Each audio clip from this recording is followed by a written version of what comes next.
On the other thing, there was one more thing that I just remembered before we end up, closing this one out. But there was, I think, some accusations that the money just like disappeared, or that you've gone in debt, or like there's a lot of different things flying around that. Did you want to address any of that as well regarding Yeah, the so money? and that was part of also the Laura Loomer lie, where they go in and try to falsely claim that I just ran a party up in debt. That is a complete lie. That's why I know she's an asset. Because again, if you're any credible journalist, you're going to reach out to the person that you're making accusations about to first see, is this true? I inherited $600,000 in debt from the former administration. That's what happened. And that's part of the reason why we have this lawsuit going on, is that we inherited $600,000, $440,000 on a line of credit, and $180,000 on a credit card from the former administration. And so that's the debt. And that's what the lawsuit is about, because what you have is this LLC, who's been doing business as the Michigan Republican Party. So our dispute is, if there's this LLC doing business as the Michigan Republican Party, how do we not know the debt is theirs? Because Comerica Bank have not given us a transaction history on that line of credit.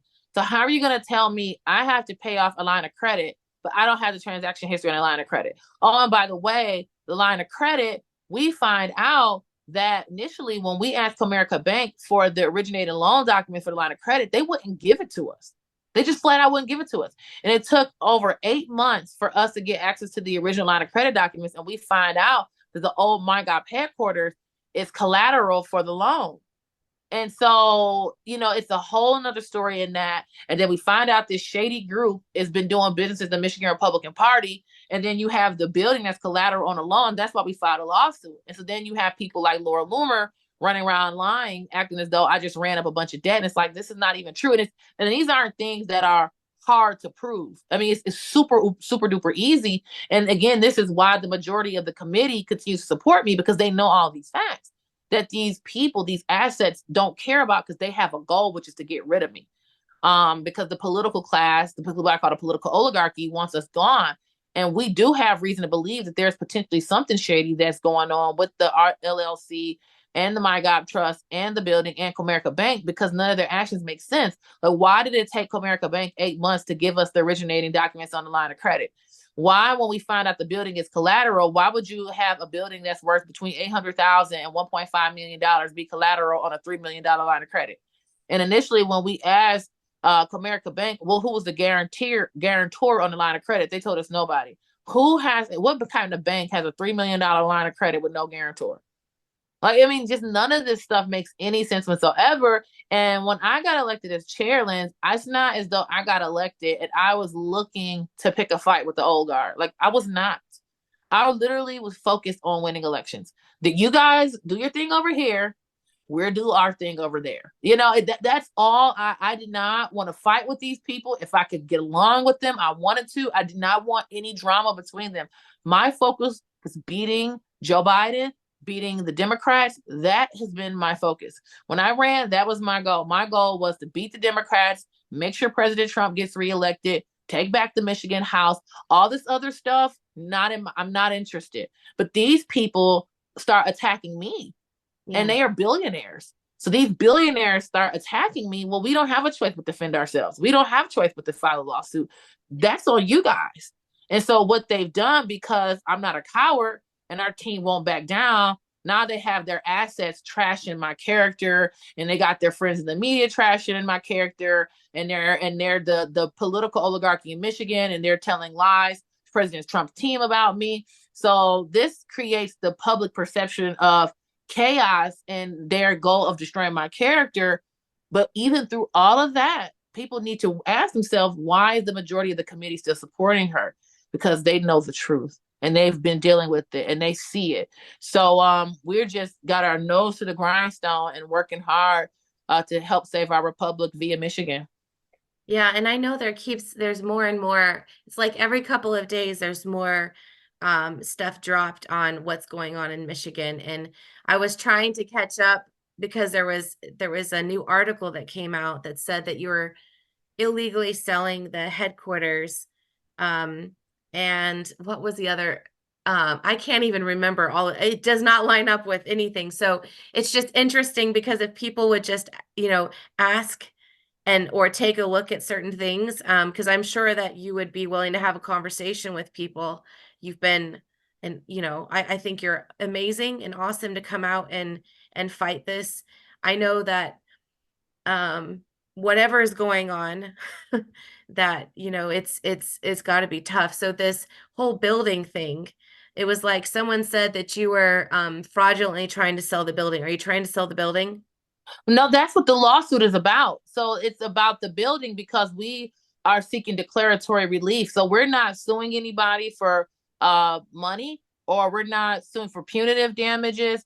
We're not accusing anybody of any criminal activity. But the according to Comerica Bank, that building is a line is collateral for the line of credit that they claim I'm on the hook for. So it can't work both ways. They can't say, well, the Michigan Republican Party doesn't own the building, but yet the building is collateral on a loan that we owe. Like, it doesn't work that way. Either we own the building or we don't. And if we don't own the building, then we don't owe the line of credit. So the lawsuit is about who owns what and who owes what.